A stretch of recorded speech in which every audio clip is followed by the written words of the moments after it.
Orang-orang beriman, meskipun Allah menguji dan membuat mereka menangis, mereka tidak kehilangan ridha kepada Allah Azza wa Jalla. Banyak definisi-definisi hidup yang harus kita luruskan dengan agama. Hidup kita menemukan banyak sekali kesulitan, menemukan banyak sekali persoalan, semuanya karena definisi-definisi yang keliru. Ambil contoh misalnya,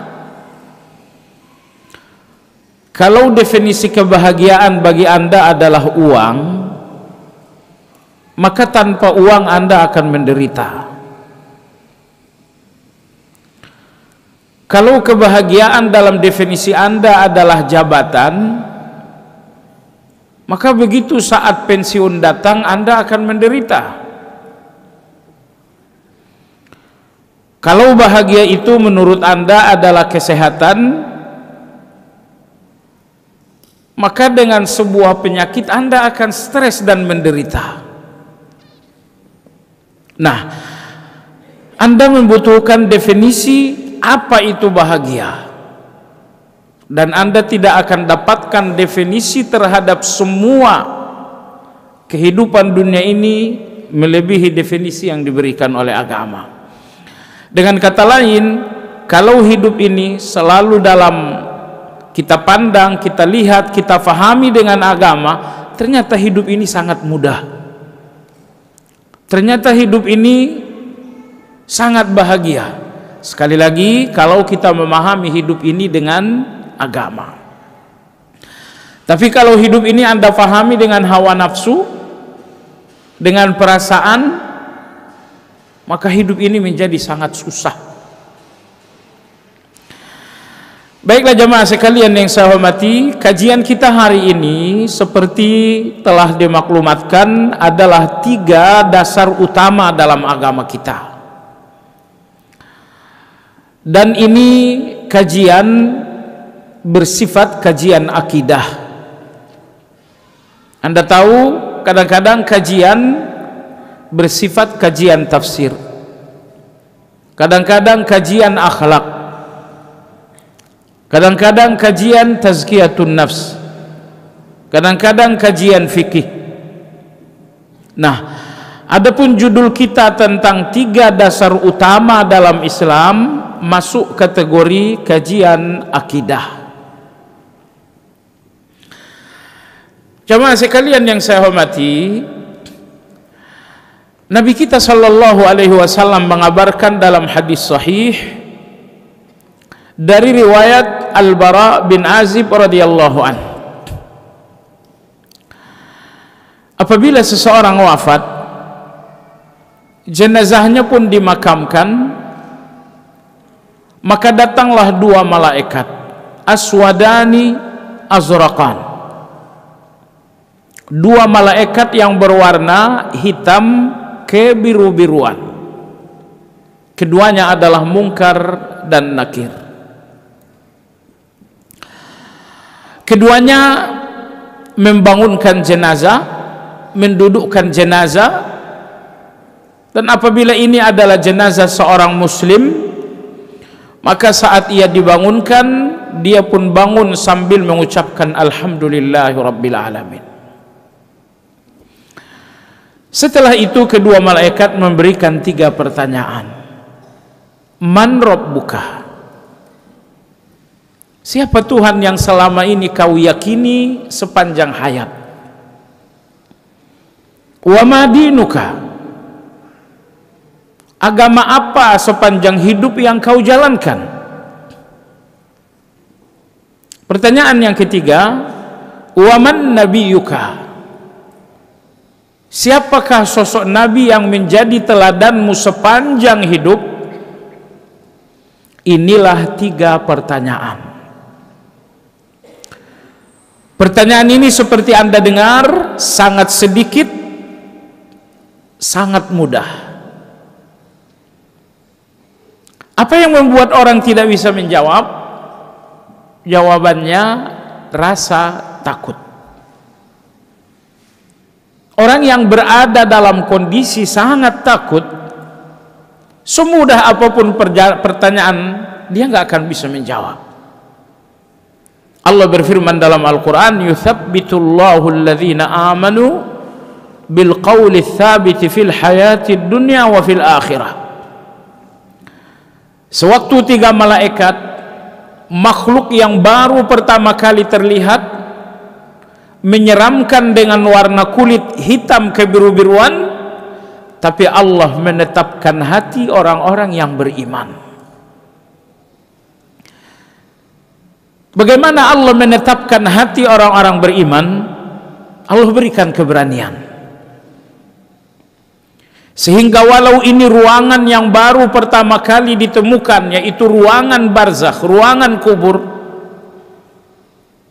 dan ini adalah makhluk yang baru pertama kali ditemukan, yaitu Munkar dan Nakir, Allah berikan keberanian sehingga semuanya tidak menjadi ketakutan. Dalam keberanian itulah seorang mukmin menjawab dengan lantang, Allahu Rabbi, Tuhan yang selama ini aku yakini sepanjang hidup adalah Allah. Wal Islamu dini, agama yang aku jalankan sepanjang hayat adalah Islam. Wa Muhammadun sallallahu alaihi wasallam nabiyyi, dan Muhammad sallallahu alaihi wasallam yang menjadi nabi dan panutanku sepanjang hayat. Ibu sekalian yang saya hormati, 3 pertanyaan ini dan 3 jawaban inilah yang dinamakan dengan salasatul usul atau usul salasah. 3 pertanyaan dan 3 jawaban inilah yang dimaksud dengan 3 dasar utama dalam beragama. Nah, kalau sepanjang hayat, misalnya Anda hidup 70, Ibu mau hidup berapa tahun lamanya? Mau 100? Jangan lama-lama. Sekiranya Allah berikan Ibu hidup sepanjang 70 atau 80 tahun, sepanjang itu pula 3 hal ini Ibu benar-benar yakin, tidak pernah ragu tentang Allah, nggak pernah ragu tentang Islam, nggak pernah ragu tentang Muhammad sallallahu alaihi wasallam. Kalau sepanjang hayat 3 hal ini betul-betul keyakinan Anda, maka nanti pada saat sampai di alam kubur, pertanyaan ini akan Anda jawab dengan mantap. Tapi apabila misalnya sepanjang hayat 3 hal ini hanya ucapan bukan keyakinan, agamaku Islam, ucapan aja tapi dia nggak terlalu yakin, maka sesekali hidup seperti Islam tapi lebih sering hidup seperti agama lain. Tuhanku adalah Allah, tapi hanya sekedar ucapan juga bukan keyakinan. Maka sesekali dia menuhankan Allah tapi dia lebih banyak ragu tentang Allah Azza wa Jalla.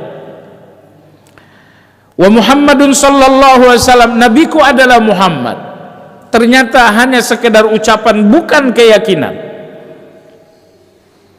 Kalau 3 hal ini dalam kehidupan hanyalah ucapan bukan keyakinan, percayalah, begitu malaikat Munkar Nakir bertanya, Anda nggak akan bisa menjawab.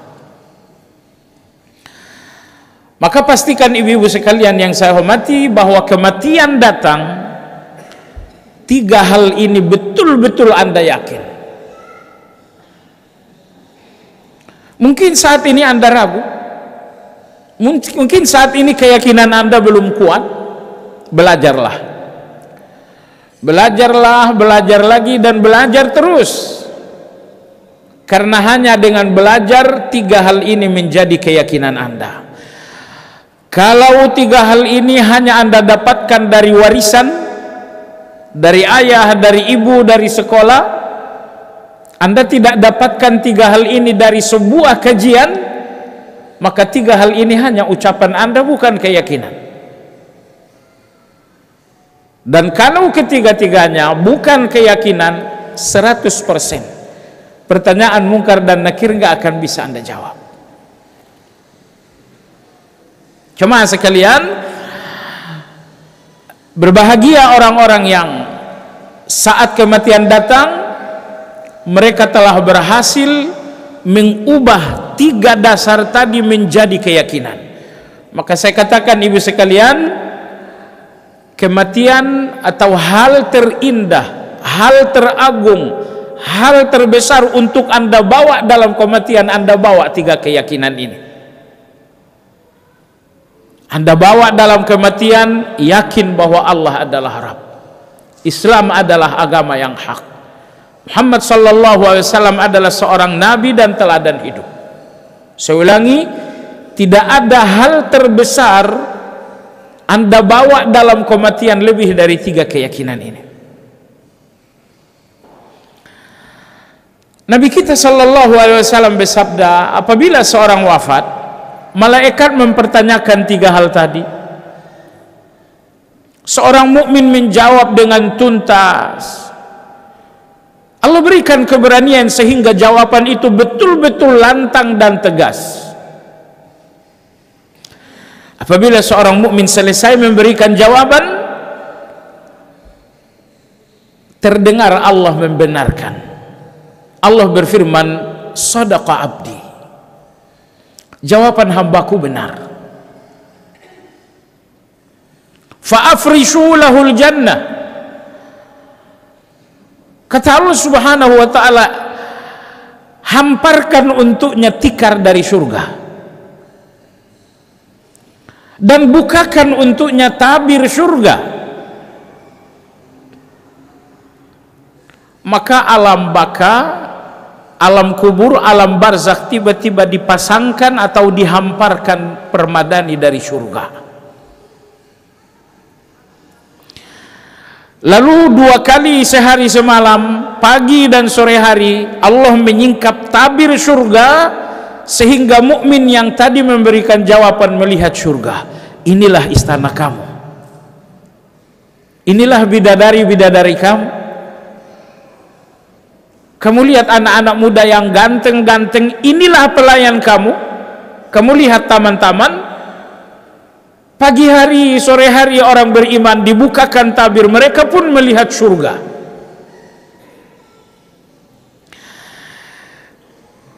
Jemaah sekalian, pertanyaan, adakah jenazah seorang mukmin yang rindu dengan keluarga?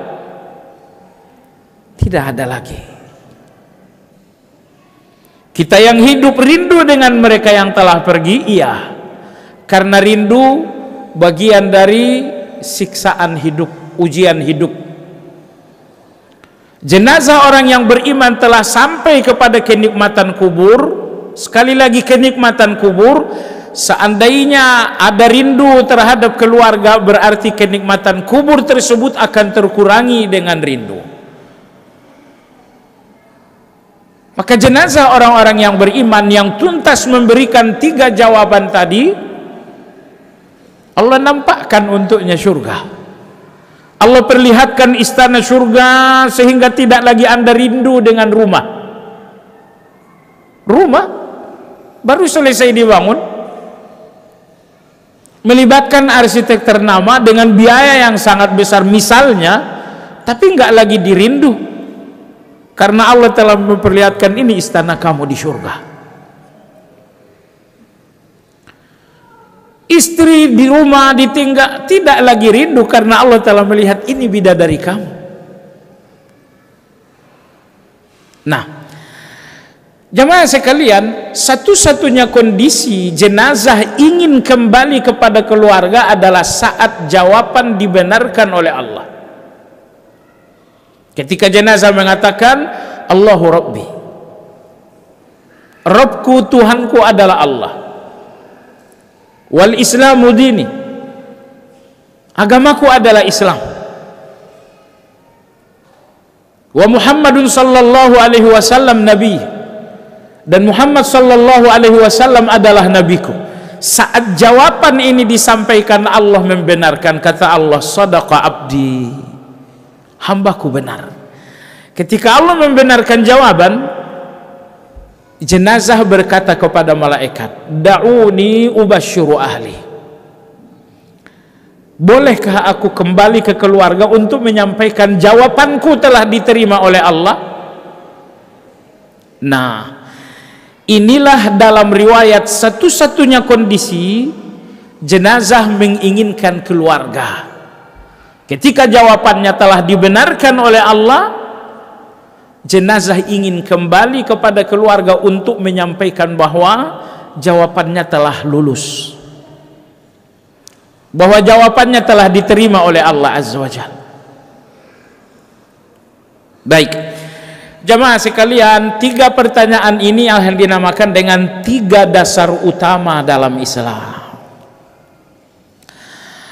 3 dasar utama ini pula yang menjadi zikir Anda 3 kali pagi hari, 3 kali sore hari. Ketika Anda membacakan raditu billahi rabba wa bil islami dina wa bi Muhammadin sallallahu alaihi wasallam nabiyya. Anda zikirkan pagi hari sebanyak 3 kali. Anda zikirkan sore hari sebanyak 3 kali.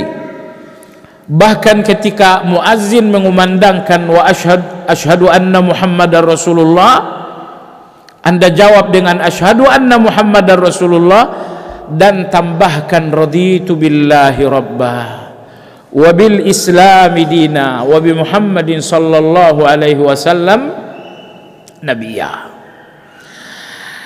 Kenapa di pagi hari, di sore hari Anda zikirkan masing-masing 3 kali raditu billahi rabba wa bil islami dina wa bi Muhammadin sallallahu alaihi wasallam nabiyya? Kenapa? Agar keyakinan Anda tentang hal ini selalu terupdate. Karena Nabi kita bersabda, innal iman la yabla fi jawfi ahadikum kama yabla wasyuth thawb. Kata Nabi SAW, keyakinan dalam hati kalian mengalami usang seperti baju. Maka keimanan yang mengalami usang itu perlu untuk selalu diupdate, perlu untuk selalu diperbarui. La ilaha illallah, zikir untuk memperbaharui iman. Salah satunya ibu-ibu sekalian, ketika di pagi hari Anda membacakan raditu billahi rabba wa bil islami dina wa bi Muhammadin sallallahu alaihi wasallam nabiyya. Ketika Anda membacakan 3 hal ini, artinya Anda sedang mengupdate, Anda sedang memperbarui 3 keyakinan. Raditu billahi rabba, aku ridho Allah sebagai Rabb. Wabil islami dina, aku pun ridho Islam ini sebagai agama. Wabi Muhammadin sallallahu alaihi wasallam nabiyya, aku pun ridho Muhammad sallallahu alaihi wasallam adalah nabi. Ibu yang saya hormati, inilah trilogi ridho dalam Islam. Pintu surga tidak akan terbuka tanpa Anda memiliki 3 keridhaan ini. Ridho yang pertama, ridholah kepada Allah. Ridho yang kedua, ridholah kepada Islam. Ridho yang ketiga, ridholah kepada Nabi sallallahu alaihi wasallam. Tapi Bapak Ibu sekalian yang saya hormati, bagaimana menempatkan Allah, Islam dan Rasulullah di dalam hati yang penuh ridho? Inilah perjuangan. Inilah perjuangan. Bagaimana Anda ridho dengan Islam? Kadang-kadang Islam melarang Anda padahal Anda suka. Anda suka dengan riba, Allah tiba-tiba Al-Quran mengatakan jangan sentuh riba. Bisakah Anda ridho? Ketika ada seorang wanita yang masih suka buka aurat, tiba-tiba Al-Quran mengatakan yudunina alaihinna min jalabibihin, tutup auratmu, panjangkan jilbabmu.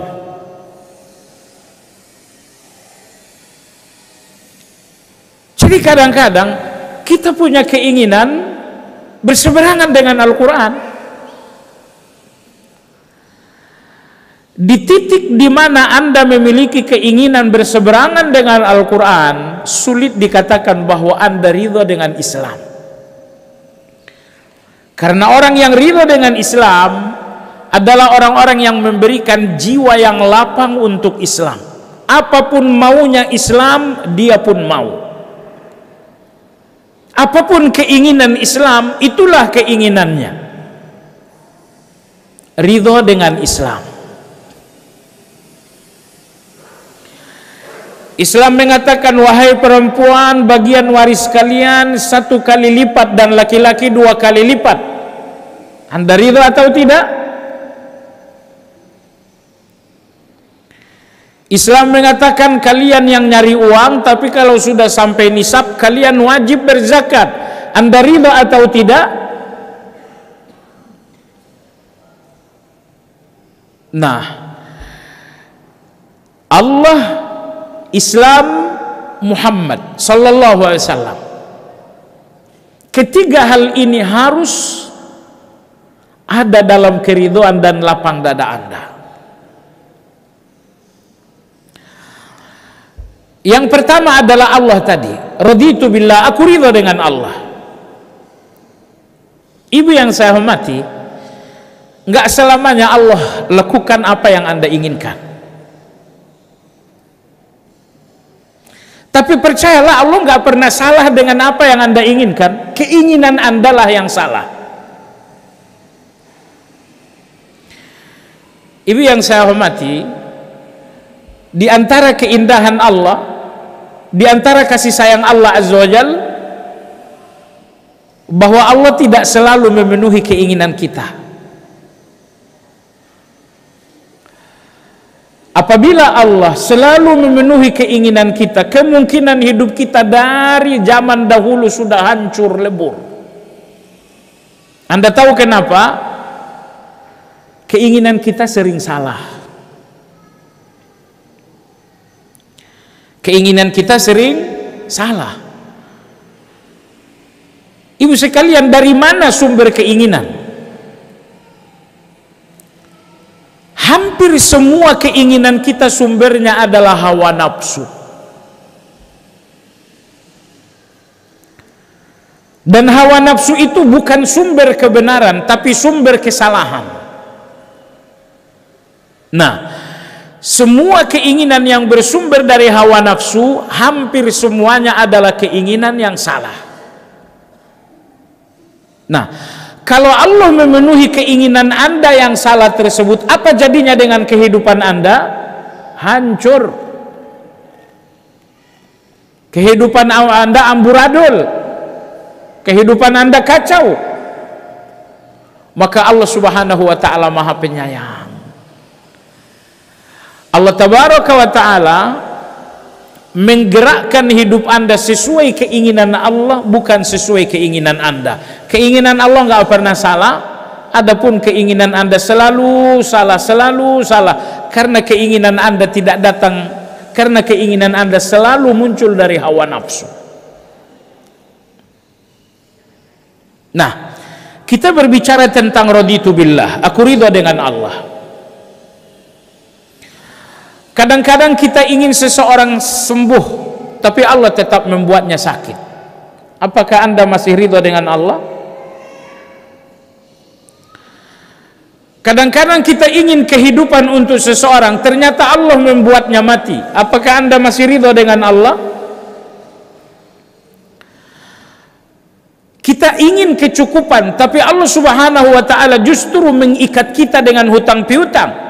Apakah Anda masih ridha dengan Allah? Ibu yang saya hormati, ridha kepada Allah ketika Allah lakukan apa yang Anda mau, itu ridha yang sangat mudah. Allah kasih Anda sehat,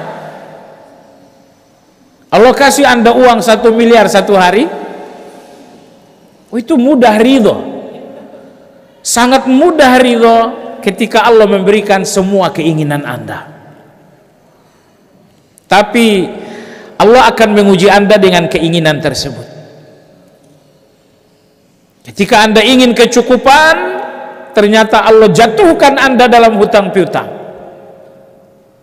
Masihkah Anda ridha?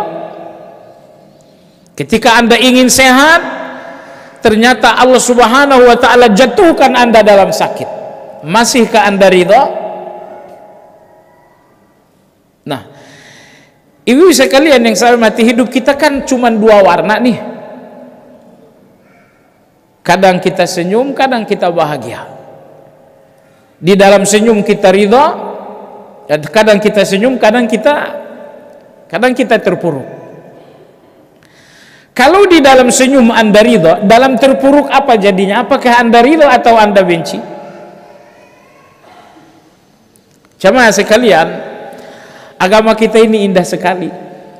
Makanya kita tidak mau lagi agama lain. Bagus mati daripada harus memilih agama lain.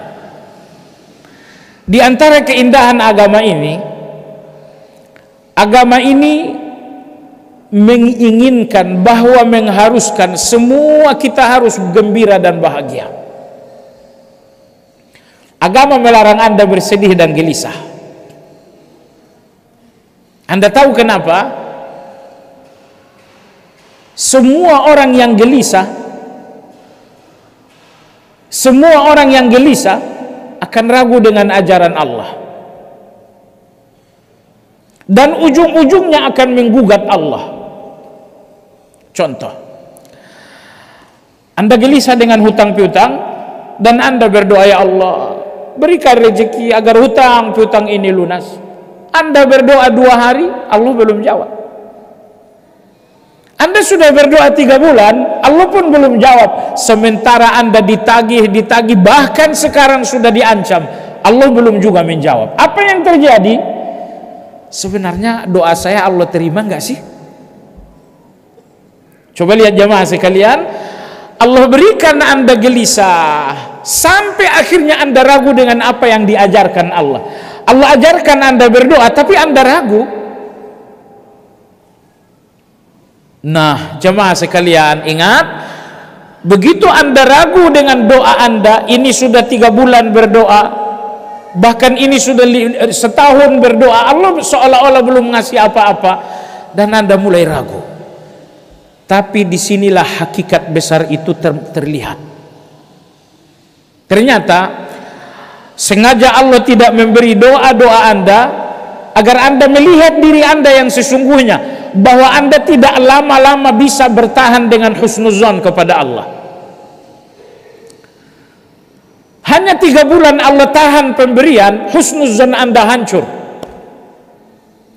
Hakikat inilah yang ingin Allah nampakkan untuk Anda agar Anda mengenali diri.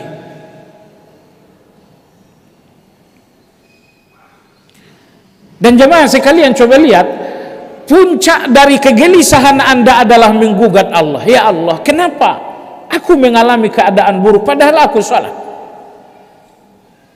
Ya Allah, 5 waktuku tidak pernah tinggal. Ya Allah, tahajudku pun istiqamah, tapi kenapa hutang ini belum lunas juga? Coba lihat bagaimana pada akhirnya Anda menggugat Allah Subhanahu wa ta'ala.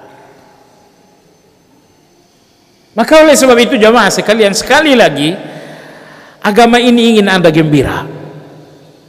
Agama ini ingin Anda selalu tersenyum. Agama ini melarang Anda gelisah. Ingat dalam Al-Quran, semua kata gelisah dan sedih dilarang. La tahzan innallaha ma'ana. Jangan gelisah. Ummi Musa menghanyutkan Musa di sungai Nil. Allah Subhanahu wa ta'ala berfirman, la tahzani inna radduhu ilaiki wa ja'iluhu minal mursalin. La tahzani, wahai Ummi Musa, jangan gelisah. Anak yang kau hanyutkan akan aku kembalikan. Maryam radhiyallahu anha, Allah katakan, wahai Maryam, kau akan melahirkan tanpa suami. Melahirkan tanpa suami berat bukan? Berat sekali. Tapi Allah Subhanahu wa taala berfirman, "Alla tahzani qad ja'ala rabbuki tahtaki sariya." Maryam, jangan gelisah, jangan sedih. Jadi semua kata gelisah, semua kata sedih dalam Al-Quran dilarang. Oleh karena Anda nggak boleh gelisah, Nabi pun ajarkan Anda doa anti gelisah. Allahumma inni a'udzubika minal hammi wal hazan. Ya Allah, aku berlindung kepadamu dari takut memandang masa depan. Wal hazan, aku berlindung kepadamu dari sedih dan trauma memandang masa lalu. Jangan gelisah. Jawabannya ibu sekalian, bagaimana saya tidak gelisah padahal ini hutang? Bagaimana saya tidak gelisah? Ini penyakit, kata dokter, kanker berbahaya. Jawabannya, agama mengajarkan Anda sabar. Karena tidak ada yang menetralisir gelisah dan sedih Anda kecuali sabar.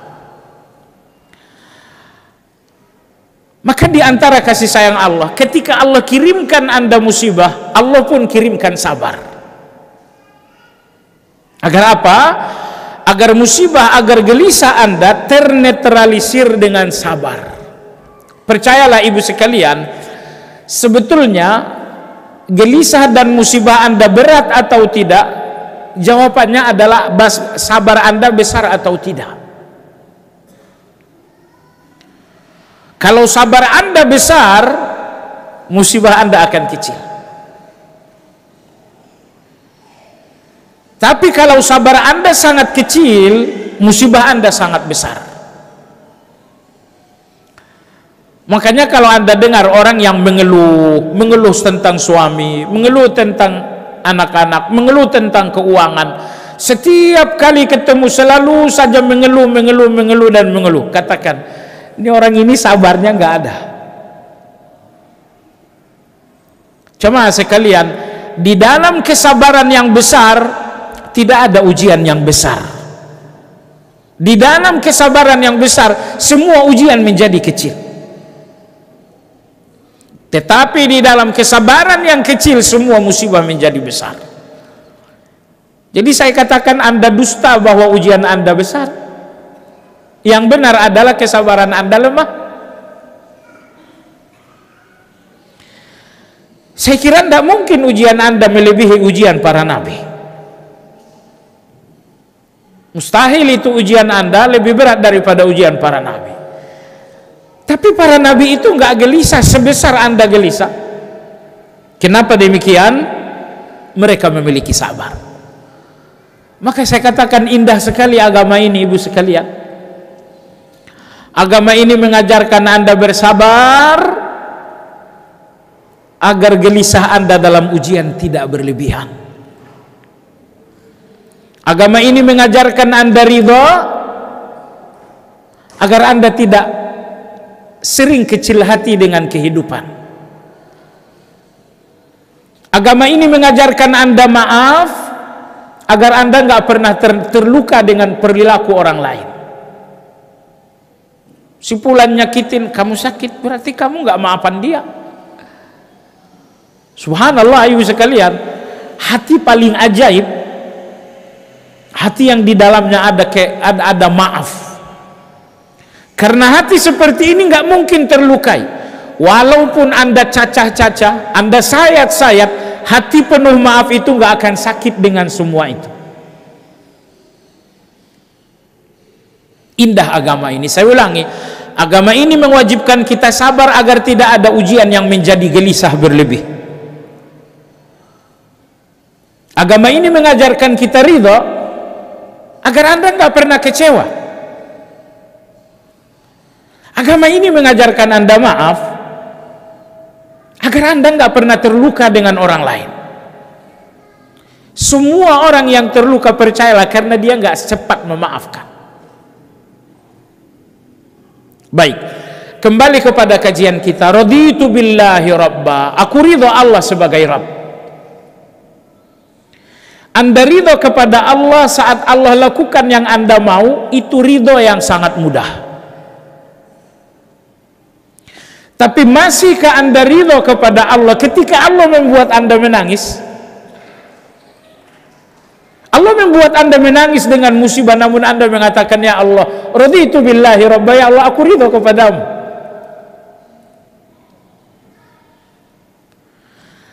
Ketika Allah Azza wa Jalla membuat Anda terjatuh dalam satu ujian, masihkah Anda ridho dengan Allah Azza wa Jalla? Nah, jemaah sekalian, maka orang yang ridho kepada Allah ada dua kategori. Kategori yang pertama, mereka yang ridho kepada Allah karena Allah lakukan yang mereka mau. Mereka mau uang, Allah kasih. Mereka mau sehat, Allah kasih. Ridho seperti ini ridho yang sangat murah. Dan kalau ridho Anda kepada Allah karena Allah beri apa yang Anda mau, percayalah akan ada situasi di mana Anda akan kecewa kepada Allah, karena tidak selamanya Allah memberi yang Anda mau. Ingat jemaah sekalian, tidak ada orang yang bahagia dengan segala bentuk kebahagiaan. Orang ini bahagia karena anak-anaknya pintar, tapi dia tidak bahagia dari segi keuangan. Keluarga ini bahagia karena bapaknya seorang pejabat, tapi mereka tidak bahagia dari segi anak-anak. Anda tidak menemukan manusia satupun di dunia yang bahagia dengan segala kebahagiaan. Semua orang bahagia dengan aspek tertentu. Ada yang bahagia karena anak tapi nggak bahagia dalam hal harta.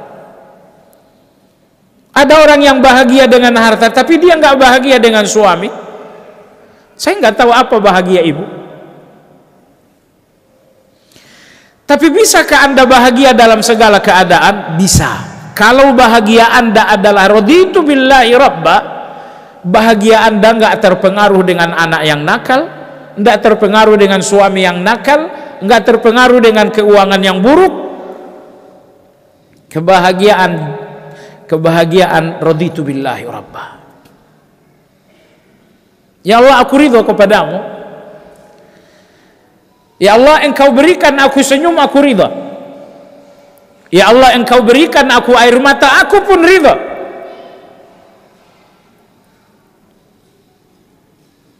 Jemaah sekalian, masuk akal tidak Anda menangis tapi Anda ridho? Allah kirimkan Anda musibah, Anda menangis, tapi dengan tetes air mata itu Anda dinamakan ridho. Ini masuk akal tidak? Jawabannya masuk akal. Karena di dalam musibah kita ada dua hal. Pertama, misalkan Anda kehilangan seseorang, bahwa ada yang pergi, di situ Anda sedih. Tapi bahwa kepergian ini adalah oleh Allah, di situ Anda ridho. Saya berikan Anda analogi yang paling gampang. Anda punya anak, satu-satunya anak, cita-cita anak Anda dan cita-cita keluarga Anda bahwa anak ini bisa diterima belajar di Madinah. Allah Maha mendengar doa-doa yang dihamparkan di setiap salat, sujud, malam tahajud dan lain-lain. Akhirnya anak ini pun diterima di Madinah, dan hari inilah Anda harus melepaskan anak Anda di Bandara Soekarno-Hatta. Bagaimana perpisahan itu? Anda menangis bukan? Anda menangis, tapi pada saat yang sama Anda sangat ridho. Anda gelisah menangis untuk perpisahan, tapi Anda ridho bahwa anak Anda pergi untuk cita-cita. Jadi ternyata antara air mata dan keridhoan bukan dua hal yang kontradiksi, bukan dua hal yang bertolak belakang. Jadi maksud saya adalah orang-orang beriman, meskipun Allah menguji dan membuat mereka menangis, mereka tidak kehilangan ridho kepada Allah Azza wa Jalla.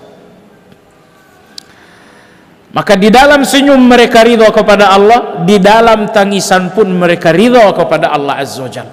Raditu billahi rabba.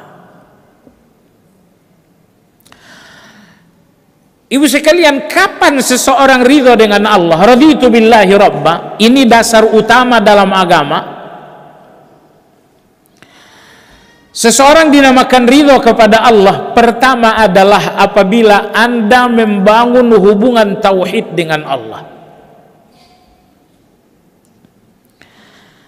Apabila Anda membangun hubungan tauhid dengan Allah, inilah cermin bahwa Anda benar-benar ridha dengan Allah.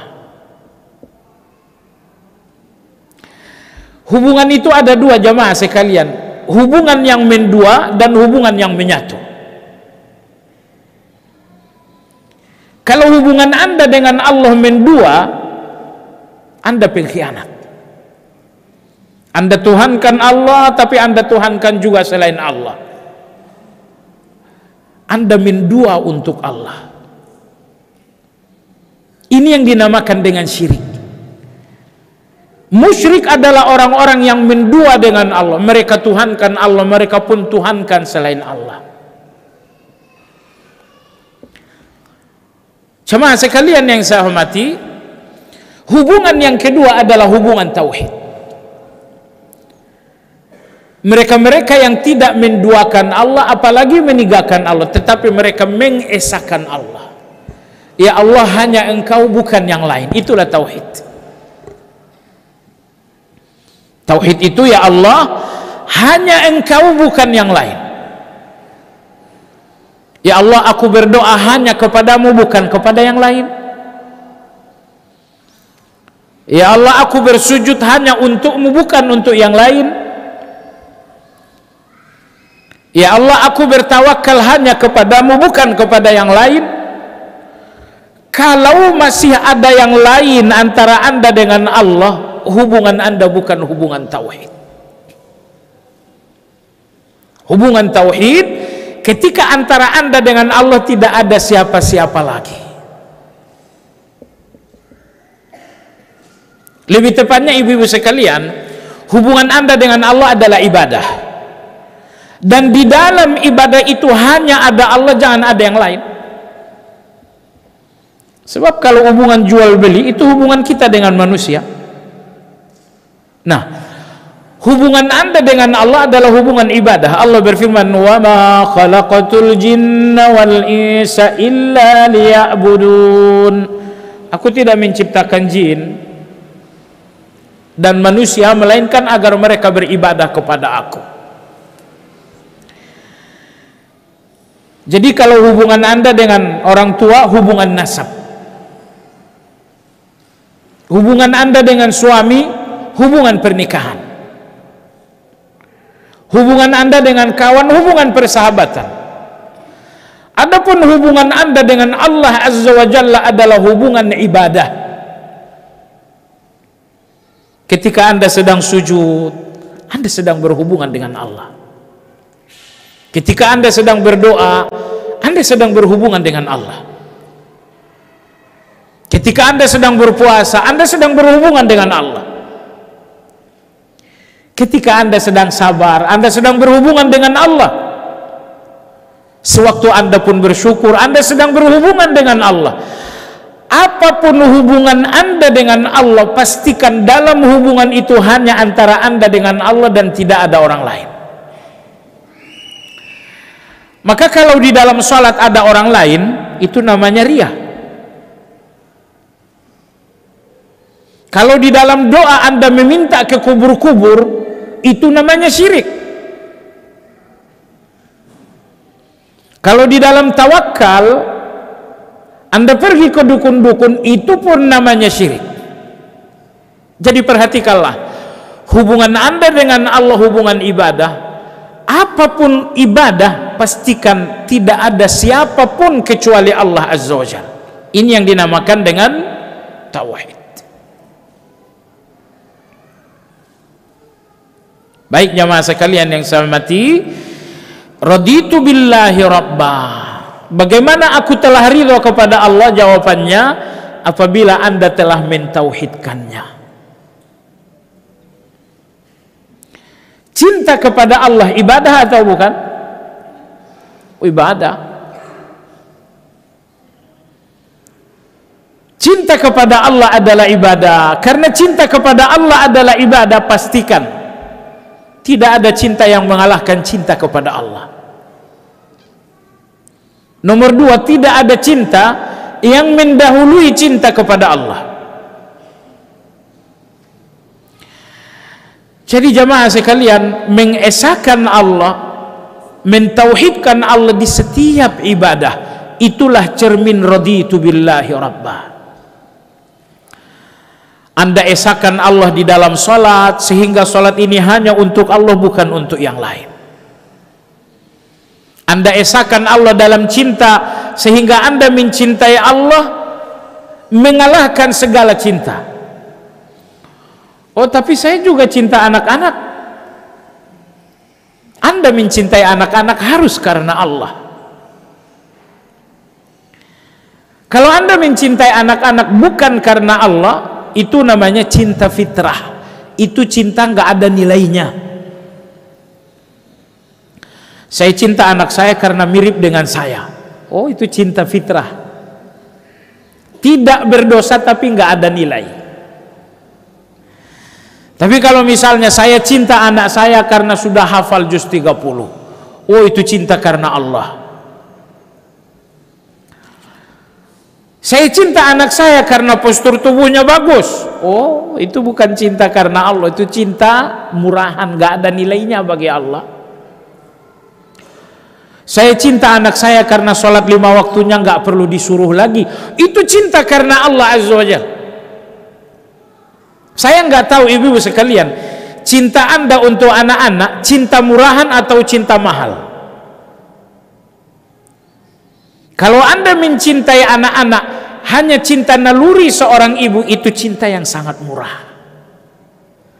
Tapi kalau Anda mencintai anak-anak Anda karena Allah, itulah cinta yang sangat mahal, yang membuat Anda bersatu dengan anak-anak di surga. Bukan cinta naluri tapi cinta karena Allah.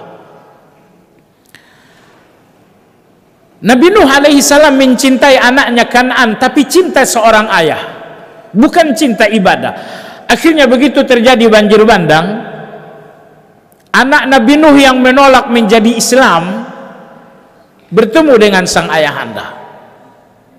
Banjir datang semakin tinggi. Nuh memanggil-manggil anak sebagai seorang ayah. Itulah cinta fitrah.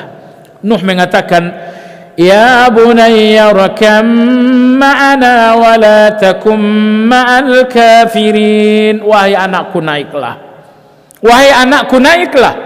Nuh memanggil-manggil anak, panggilan naluri, panggilan seorang ayah kepada anak, bukan panggilan cinta ibadah. Qala sa'awi ila jabali ya'simuni minal ma'. Anaknya mengatakan, wahai ayahku, aku akan mendaki gunung yang tinggi supaya aku selamat dari banjir. Qala la 'asimal yawma min amrillahi illa man rahim. Wahai anakku, hari ini enggak ada yang selamat. Banjir ini kematian, enggak ada yang selamat. وَحَالَ بَيْنَهُمَا الْمَوْجُ فَكَانَ مِنَ الْمُغْرَقِينَ. Seketika datanglah ombak besar menyeret sang anak dari depan ayahandanya, tenggelamlah anak di depan Nabi Nuh alaihi salam. Apa yang Anda lihat? Allah menyeret seorang anak dari seorang ayah karena di antara mereka hanya ada cinta fitrah. Maka oleh sebab itu mulailah belajar mencintai siapapun karena Allah. Semua cinta yang subhanallah, semua cinta jamaah sekalian pasti akan diselang-selingi dengan kecewaan, kecuali kalau Anda mencintai seorang karena Allah Azza wa Jalla. Baik. Jadi dasar pertama dalam agama kita adalah Allahu Rabbi, Tuhanku adalah Allah. Makanya zikir paginya adalah raditu billah. Kapan Anda ridho kepada Allah? Anda ridho kepada Allah saat Anda mentauhidkannya, saat antara Anda dengan Allah tidak lagi ada syirik, berarti Anda telah ridho dengan Allah.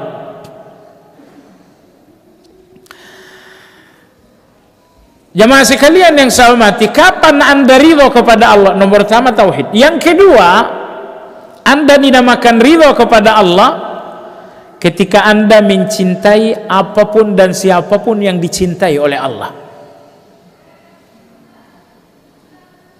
Anda dinamakan ridho kepada Allah kalau Anda mencintai apapun dan siapapun yang Allah cinta. Allah cinta orang-orang yang beriman, maka Anda pun berjuang mencintai orang-orang beriman. Allah cinta salat, Anda pun berjuang mencintai salat. Itu ridho kepada Allah, bahwa Anda cinta apapun dan siapapun yang Allah cinta.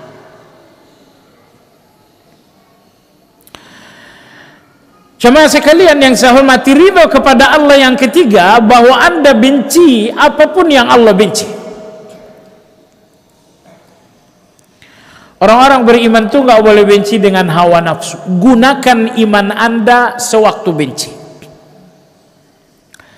Agama mengajarkan benci, iya, agama mengajarkan benci. Allah benci dengan dusta, jangan sampai Anda suka dengan dusta. Allah benci dengan kesombongan, jangan sampai Anda masih suka dengan kesombongan.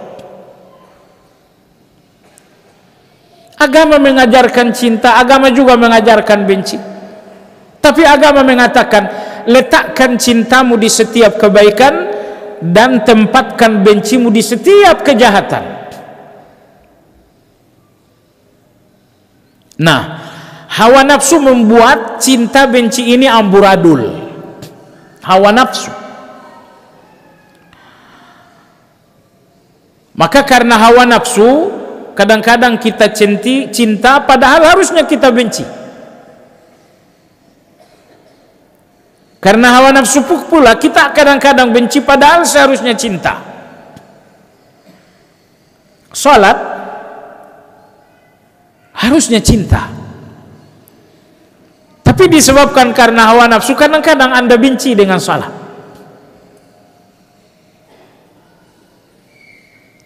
Nah, jadi oleh sebab itu agama mengajarkan agar tempatkan cinta dan benci secara akurat. Gunakan agama dalam menempatkan cinta, gunakan pula agama dalam menempatkan benci.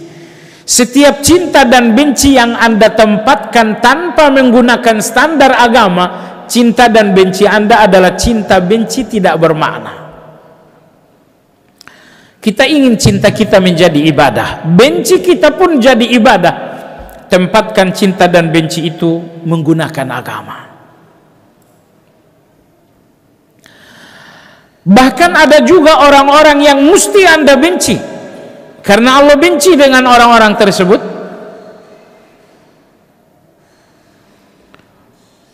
Mohon maaf, dukun orang yang dibenci agama, benci Allah atau Allah cinta? Allah benci dengan dukun, Anda yakin? Anda pun harus benci dengan dukun. Tapi ingat, benci dengan dukun keselamatan. Kalau Anda tidak benci dengan dukun, sebentar-sebentar Anda akan kesana menjadi syirik. Tapi begitu Anda benci dengan dukun, akhirnya Anda selamat. Benci dengan dukun, akhirnya Anda nggak kesana minta-minta wangsit. Kapan anak saya nikah? Pergi dulu ke dukun mencari hari baik. Ada yang begitu kan? Ada, tapi jauh, bukan di sini.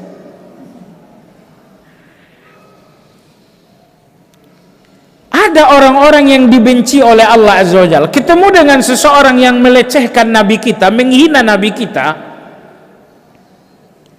Allah benci dengan orang tersebut, Anda pun harus benci juga.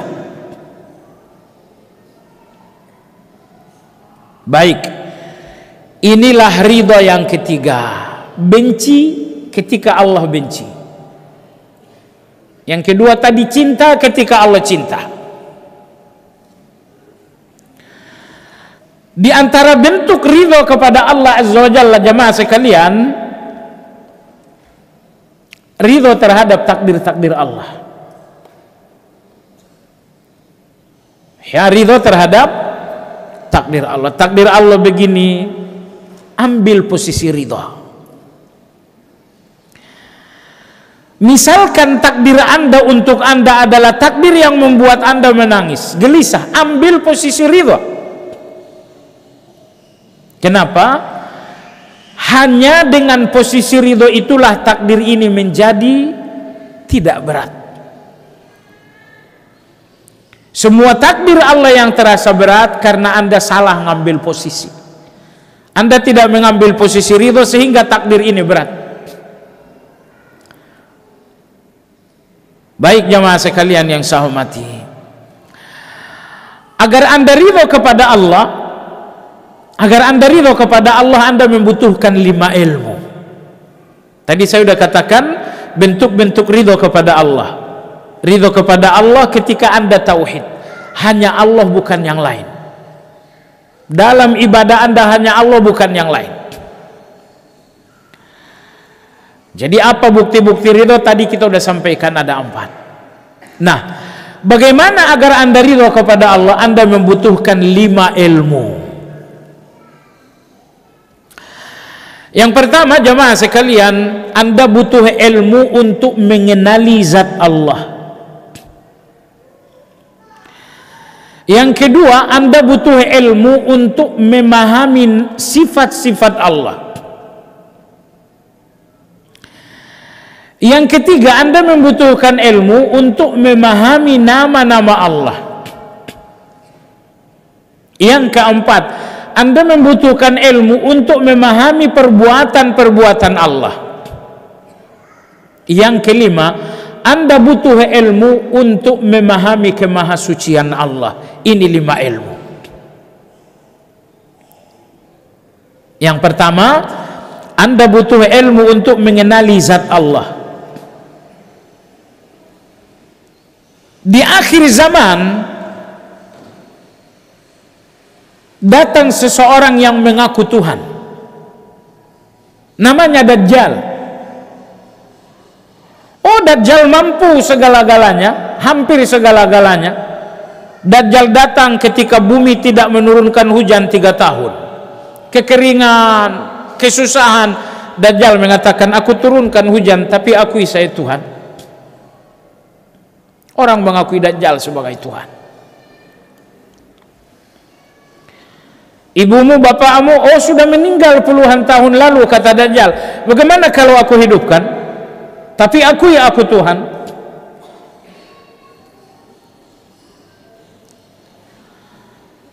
Jemaah sekalian yang saya hormati, banyak keluarbiasaan Allah berikan kepada Dajjal. Akhirnya apa yang terjadi? Muncullah orang-orang yang kemudian menuhankan Dajjal. Dajjal adalah Tuhan. Siapa mereka? Mereka adalah orang-orang yang tidak mengenali zat Allah. Dajjal dengan segala keluarbiasaannya penuh dengan cacat. Kakinya cacat, jalannya tak beres, tubuhnya cacat, rambutnya pun jelek, matanya apalagi cacat. Tubuh yang penuh dengan cacat, inikah zat yang diakui Tuhan? Maka yang pertama jamaah sekalian, Anda membutuhkan ilmu untuk mengenali zat. Orang yang tidak mengenali zat Allah, mereka nanti menuhankan Dajjal. Di zaman Nabi Ibrahim, orang pun tidak punya ilmu untuk mengenali zat Allah sehingga mereka menuhankan Namrud. Di zaman Nabi Musa, orang-orang tidak memiliki ilmu untuk mengenali zat Allah. Akhirnya mereka menuhankan Fir'aun. Fir'aun Tuhan. Orang-orang Nasrani tidak memiliki ilmu untuk mengenali zat Allah. Akhirnya mereka menuhankan Isa.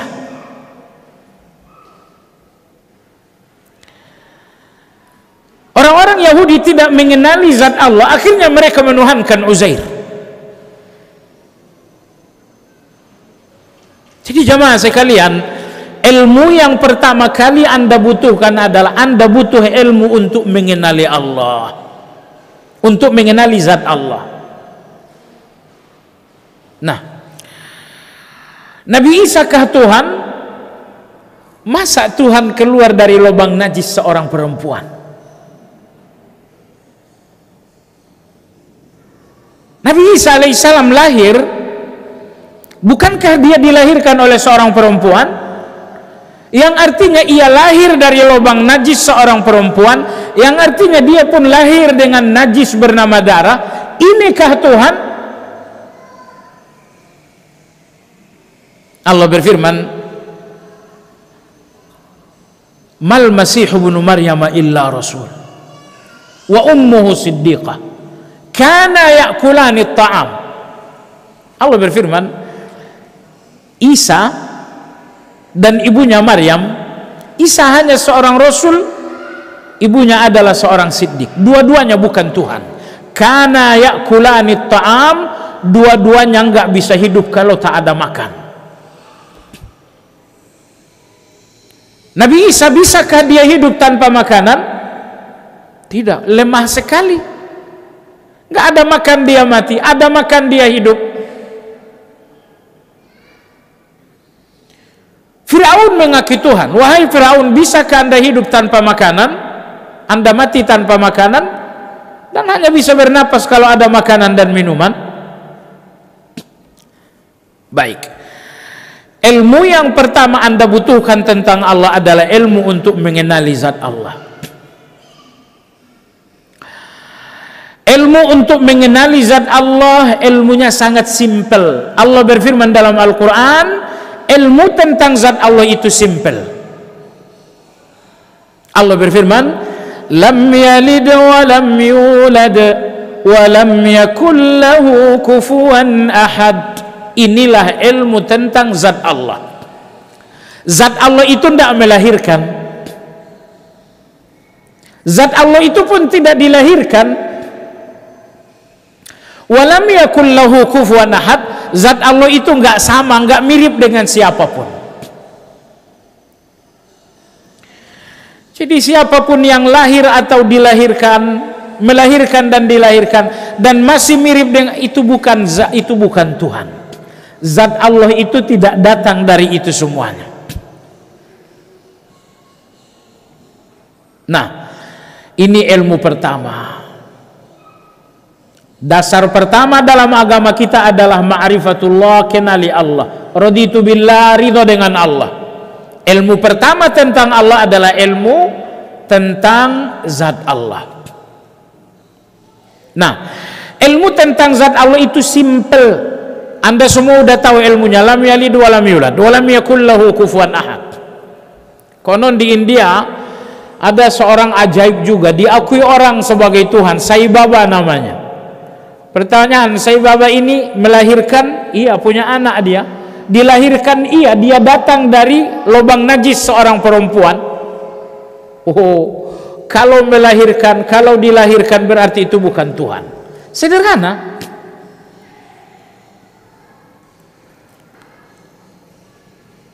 Baik jemaah sekalian.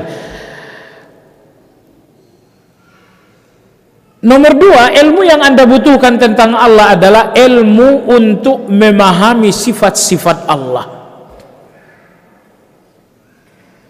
Bersamaan dengan ilmu yang kedua adalah ilmu yang ketiga dan keempat, ilmu untuk memahami nama Allah dan perbuatan-perbuatan Allah. Ini tiga serangkai. Sifat Allah, nama Allah, perbuatan Allah.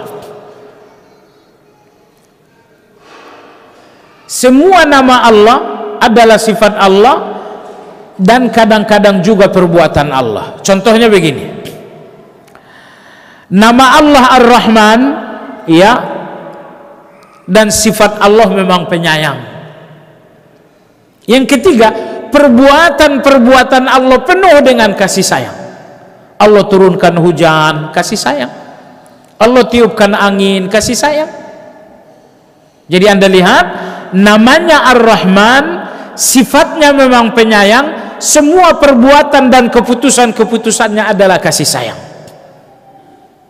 Ini tiga: ilmu tentang nama Allah, ilmu tentang sifat Allah, ilmu tentang perbuatan Allah. Ketiga ilmu ini jamaah sekalian, ketiga ilmu ini akan Anda fahami secara tuntas dalam ilmu tentang Asmaul Husna.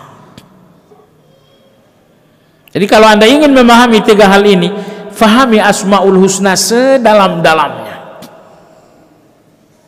Nah,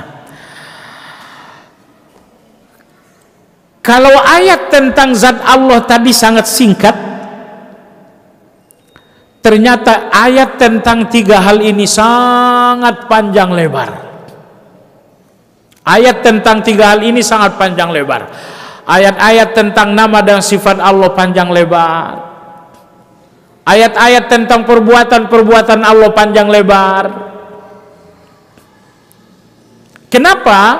Karena jamaah sekalian, ayat-ayat tentang tiga hal ini adalah ayat-ayat yang memang harus Anda fahami sedalam mungkin. Ayat-ayat tentang nama, sifat, perbuatan. Baik jamaah sekalian, ibu sekalian yang saya hormati, inilah ilmu 2, 3, dan 4. Lalu ilmu yang terakhir, ilmu tentang tanzih, kemahasucian Allah. Ilmu tentang kemahasucian Allah. Apa maksud ilmu kemahasucian Allah? Jamaah sekalian, kemahasucian Allah itu zikir Anda sehari semalam. Subhanallah, maha suci Allah. Di pagi hari 100 kali Anda katakan Subhanallah wa bihamdi. Maha suci Allah dengan memujinya. Di waktu ruku Anda maha sucikan Allah, Subhana rabbiyal azim, maha suci Allah yang maha agung. Di waktu sujud Anda pun memahasucikan Allah, Subhana rabbiyal a'la. Sesampainya di surga, semua zikir lepas kecuali kemahasucian Allah. Tidak lagi ada orang di surga berzikir Allahu Akbar. Gak ada orang di surga berzikir Astaghfirullah, la haula wa la quwata illa billah. Yang tersisa zikir untuk orang-orang setelah sampai di surga hanya tasbih. Allah berfirman dalam surat Yunus, da'wahum fiha subhanakallahumma. Doa-doa orang-orang surga adalah subhanakallahumma. Kalau di dunia Anda butuh 10 doa untuk 10 keinginan. Anda ingin sehat, ya Allah berikan aku sehat. Anda ingin uang, ya Allah berikan aku rezeki. Anda ingin selamat, ya Allah berikan aku perlindungan. Itulah dunia. 10 doa untuk 10 keinginan. Di surga 1 doa untuk semua keinginan. Apapun keinginan Anda, doanya subhanakallahumma. Tasbih. Baiklah, ilmu kelima tentang Allah adalah ilmu tanzih, ilmu tentang kemahasucian. Maksudnya apa? Zat Allah, sifat Allah, nama Allah, perbuatan Allah, ini 4 harus Anda pahami dengan kemahasucian. Contoh, Allah subhanahu wa ta'ala maha penyayang. Maha suci kasih sayang Allah dari menyamai kasih sayang manusia. Jadi Allah Maha Penyayang, tapi Maha Suci kasih sayang Allah dari sama. Kasih sayang Allah dengan kasih sayang ibu kita sama tidak? Maha Suci Allah, kasih sayangnya tidak sama dengan kasih sayang manusia. Itu namanya Maha Suci. Allah Maha Kaya. Kayanya Allah seperti kayanya Amerika. Anda sesat. Anda akui Allah Maha Kaya, tapi Anda tidak mengakui kekayaan itu dengan kemahasucian, maka pengakuan Anda terhadap kekayaan Allah adalah pengakuan sesat.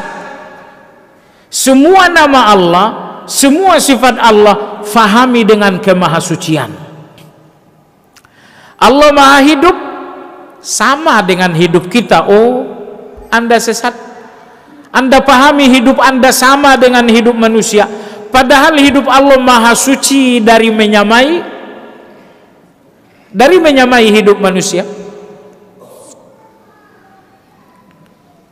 Allah Subhanahu wa ta'ala Al-Basir, Maha melihat, sama dengan kita. Kita juga melihat. Oh, Anda sesat. Anda akui Allah Maha melihat, tapi Anda tidak memahasucikan penglihatan itu. Seharusnya Anda katakan Allah Maha melihat dan penglihatan Allah Maha Suci dari menyamai penglihatan manusia. Ini yang dinamakan dengan tanzih. Orang-orang yang mengenali nama Allah, sifat Allah, perbuatan Allah, tapi tidak menggunakan kemahasucian, mereka akan sesat. Mereka akan sesat. Nah, oleh sebab itulah ada Asmaul Husna Al-A'la yang Anda bacakan dalam sujud. Subhana Rabbi, Maha Suci Rabbku, Al-A'la, Maha tinggi di atas segala-galanya. Allah Maha Kaya, iya, Subhan, Maha Suci kekayaan Allah. Suci apa? A'la, tinggi di atas segala kekayaan. Allah Maha melihat, iya, Subhana Rabbi, Maha Suci Allah, penglihatannya nggak sama dengan kita. Terus A'la, penglihatan Allah tinggi di atas segala penglihatan. Allah Subhanahu wa ta'ala Maha Hidup, iya, Subhana Rabbi, Maha Suci Allah dalam kehidupannya. Kehidupan Allah tidak sama dengan kehidupan kita. Terus Al-Azim, kehidupan Allah Maha besar, dan kehidupan kita semua kehidupan yang kecil. Kehidupan Anda kecil karena kehidupan Anda antara lahir dan hidup kecil sekali. Kehidupan Allah kehidupan azim, kehidupan Maha besar.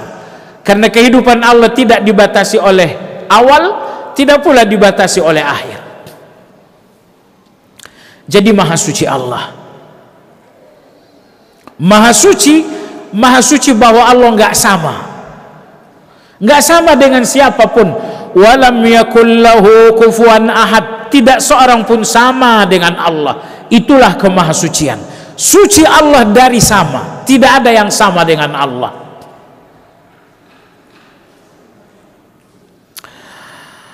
Oleh karena Allah Maha Suci dari kata sama, jangan mencari Allah dengan kata seperti.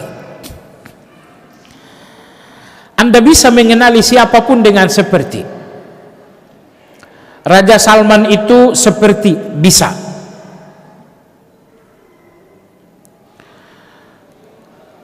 Ya, Raja Maroko itu seperti. Anda bisa memahami semuanya dengan seperti, kecuali Allah. Anda tidak bisa mengenali Allah dengan seperti. Anda nggak akan menemukan Allah dengan seperti, karena Allah Maha Suci dari seperti. Itulah kemahasucian. Maha Suci maksudnya tidak ada yang seperti dengan Allah Subhanahu wa ta'ala.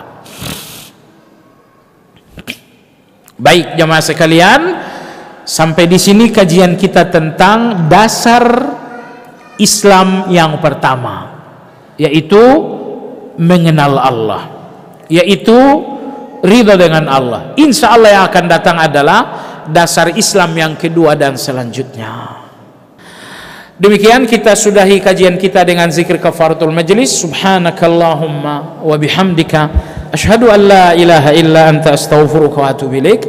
Alhamdulillahirabbil alamin. Assalamualaikum warahmatullahi wabarakatuh.